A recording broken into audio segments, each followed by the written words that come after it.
Hello guys, welcome to my channel. Today we are going to see Silent Hill SHfFix Mod. I'll show you guys how to install it. Just need to check my video description for this link. Go to files and select the manual download option and select the slow download option and it will start downloading. If you are new to this site, then you will be redirected to login page. You just need to log into this site. If you doesn't have an account, then select the register option and create a new account and then select the slow download option and it will be download done, and right click and select extract to. After the extract done, and now copy all these files over here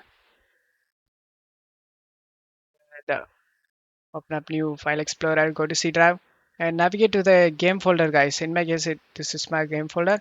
After you are in, double click on the SHF folder binaries win64, paste the file we copied and then just close stuff here and launch the game. And now you can enjoy the game guys. Don't forget to leave a like guys. Thank you.